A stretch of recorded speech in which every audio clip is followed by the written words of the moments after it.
Alright, we'll go ahead and get started.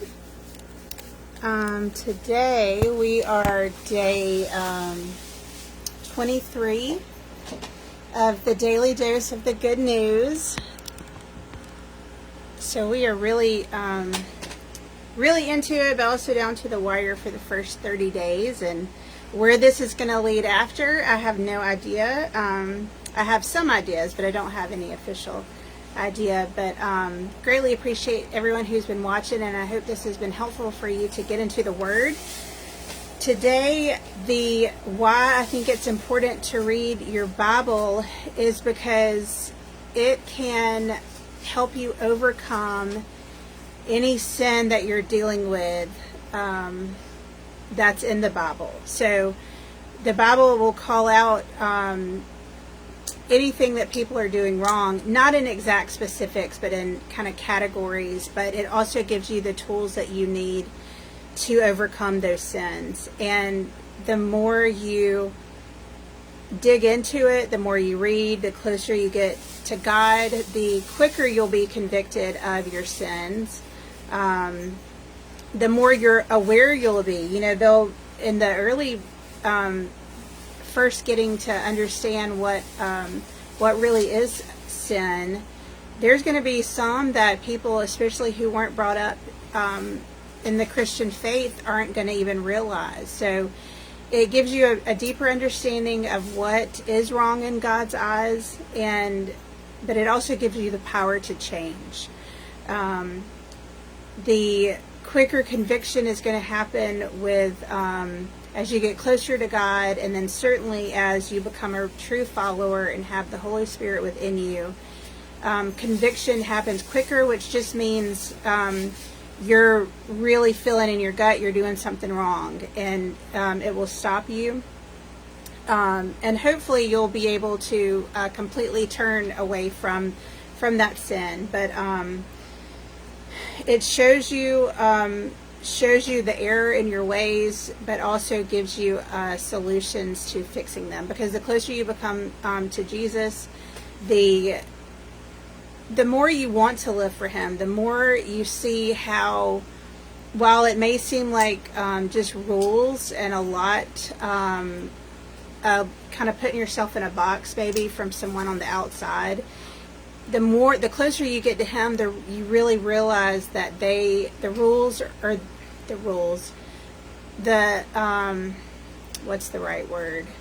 boundaries He kind of puts in place for us are there for our own good. And we have free will to go outside of those boundaries, but I'll tell you, those of us who have lived that life can vouch that while you're in that life, it can seem like these are the good times, but really the good times are following Jesus Christ. It's as simple as that. And I know that it was that way for me. And before I truly became a follower, I really did step back and question, is this really what I want to do? Because it seemed like it wouldn't be as fun as what I was in at the moment. But truly, it's just hard to explain to someone who is not in it. You really just have to experience it for yourself. But truly the fun really begins when you become a follower of Jesus Christ, and you have joy in your heart in the most insane times of your life where it makes absolutely no sense, but that is Christ within you, giving you that joy. And it's such a miraculous thing that happens. Is, you know, you hear people talk about peace that makes no sense, peace without understanding, but it's something that you just have to experience it to fully understand it. So that's my why for the day. Is he lays out, of course, in the Bible what sins are according to God, starting with the 10 Commandments, but He also gives you a way out, a way to get away from those sins, because everything that's bad in this world, it just goes back to sin.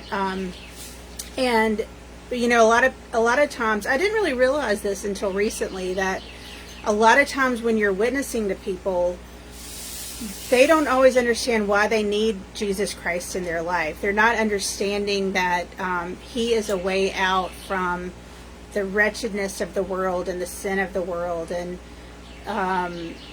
they don't know why they need a Savior.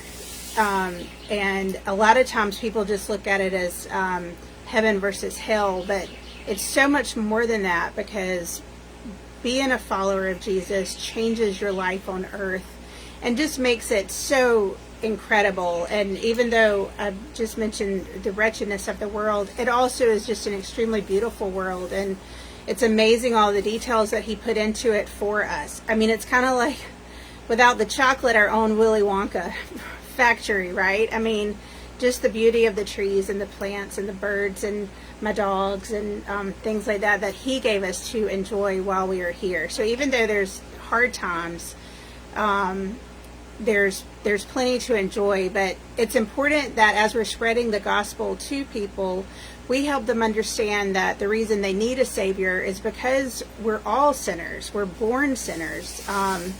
And you need a Savior to save you from your sinful ways. And even though you become a follower of Jesus, you're still going to sin, but it's going to be different, because you're going to be convicted so much quicker.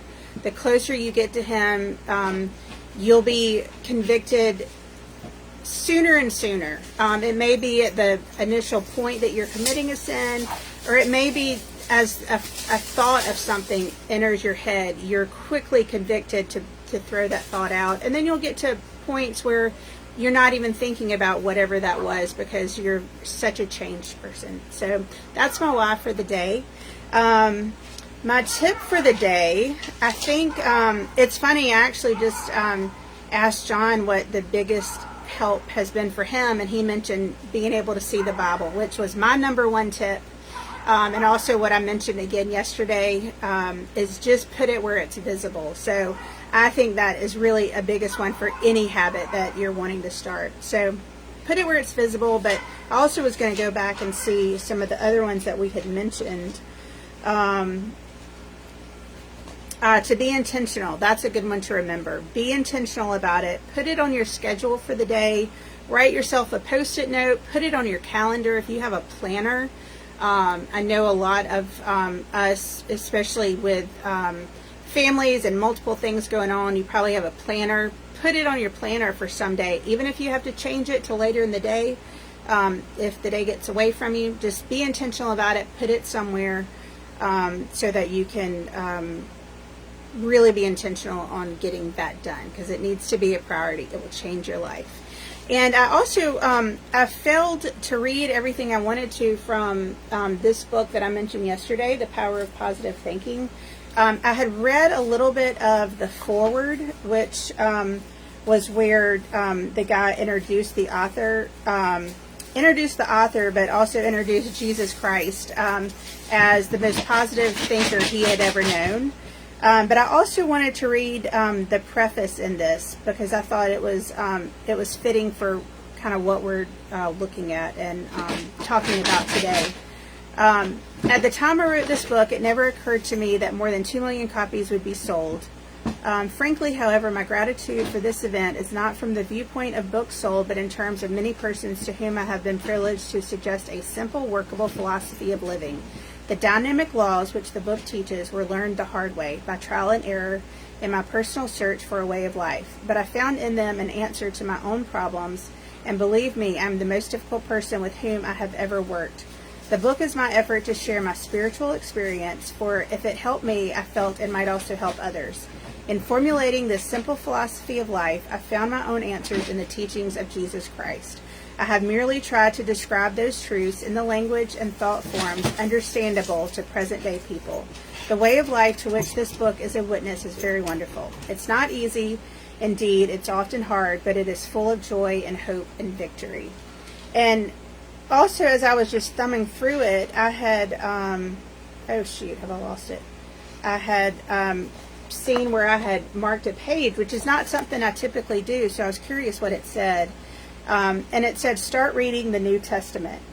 And I'm pretty sure I read this book before I ever read the Bible all the way through. So it must have been one of my things that helped me. Start reading the New Testament and notice the number of times it refers to faith. Select a dozen of the strongest statements about faith, the ones that you like the best, and memorize each one. Let those faith concepts drop into your conscious mind. Say them over and over again, especially just before going to sleep at night. By a process of spiritual osmosis, they will sink from your conscious into your subconscious mind, and in time will modify and reslant your basic thought pattern. This process will change you into a believer, into an expector, and when you become such, you will in due course become an achiever. You will have new power to get what God and you decide you really want out of life. And the same is true for helping you with any sins that you have. You'll realize that you have the power to absolutely overcome them. And there's so much sin in the world, and if you've ever read your Bible, you know that sin starts way early on in Genesis. I accidentally was reading, this was actually probably the first time I was reading through it, and we were early in Genesis, and the boys, at least Noah, came in wanting to read with me, and it was the chapter in Genesis that gets pretty hard even for me to read, where some angels came to, I can't remember whose house, but a group of men came in wanting to do unspeakable things. And so that led us to the birds and the bees talk, which I think I bombed pretty good, but John helped me out there. But I just did not realize that, I mean, I knew sin was all through the Bible. I didn't realize it was so harsh so early on. But it's just really nothing new and nothing that surprises God. And that's why he knew that we would need a Savior, because we quickly became fallen, and so he created the way for us, prophesied all throughout the Old Testament, which is just one of my favorite parts of the Bible, and he is there wanting to be any one of you's Savior, and I pray that he will be, if he isn't already. So today we are reading John 15, so let's get to it. Since we are only about 7 days left of this 30-day plan that we're doing, do keep thinking and praying about how you want to start reading on your own, because that will be coming up soon. But starting in John 15, I hope you'll follow me in your Bible. I am the true vine, and my Father is the vine dresser. Every branch in me that does not bear fruit, he takes away, and every branch that bears fruit, he prunes it so that it may bear more fruit. You are already clean because of the word which I have spoken to you. Abide in me, and I in you. As the branch cannot bear fruit of itself unless it abides in the vine, so neither can you unless you abide in me. I am the vine, you are the branches. He who abides in me, and I in him, he bears much fruit. For apart from me, you can do nothing. If anyone does not abide in me, he is thrown away as a branch and dries up, and they gather them and cast them into the fire, and they are burned. If you abide in me, and my words abide in you, ask whatever you wish, and it will be done for you. My Father is glorified by this, that you bear much fruit, and so prove to be my disciples. Just as the Father has loved me, I have also loved you. Abide in my love. If you keep my commandments, you will abide in my love, just as I have kept my Father's commandments and abide in his love. These things I have spoken to you so that my joy may be in you, and that your joy may be made full. And it truly does become made full when you are living for Jesus Christ. This is my commandment, that you love one another, just as I have loved you. Greater love has no one than this, that one laid down his life for his friends. You are my friends if you do what I command you. No longer do I call you slaves, for the slave does not know what his master is doing, but I have called you friends. For all things that I have heard from my Father I have made known to you. You did not choose me, but I chose you, and appointed you that you would go and bear fruit, and that your fruit would remain, so that whatever you ask of the Father in my name, he may give to you. This I command you, that you love one another. If the world hates you, you know that it has hated me before it hated you. If you were of the world would love its own. But because you are not of this world, but I chose you out of the world, because of this, the world hates you. Remember the word that I said to you, a slave is not greater than his master. If they persecuted me, they will also persecute you. If they kept my word, they will keep yours also. But all these things they will do to you for my name's sake, because they do not know the one who sent me. If I had not come and spoken to them, they would not have sinned. But now they have no excuse for their sin. He who hates me hates my Father also. If I had not done among them the works which no one else did, they would not have sinned. But now they have both seen and hated me and my Father as well. But they have done this to fulfill the word that is written in their law. They hated me without a cause. When the Helper comes, whom I will send to you from the Father, that is the Spirit of truth who proceeds from the Father, he will testify about me. And you will testify also, because you have been with me from the beginning. So that is chapter 15, and that's really so many good bits of information in it. You know, he really does go through times of pruning you, changing you, maybe even pruning your friend group or different things, but he's doing that to make you bloom even better. You know, you have to cut the dead off that's not helping the plant grow for it to really blossom. And the same goes for churches. You know, it's okay for members to leave, because that could also be a pruning process that it's actually going through. Gosh, there were so many other good things in here. It's talking about how if the world hates you, or the world will hate you as a Christian because you're not of this world and you don't love the sin that the world loves. So know that will absolutely happen as you are a Christian, but you should wear it as a badge of honor, knowing that you are doing it all for love of Jesus Christ and for his name to be glorified. But probably too many other things for me to find through here. But there was a lot of good nuggets in that one. All right. Well, thanks everyone for joining for day 23. We'll be back tomorrow doing day 24. And I will close this in prayer.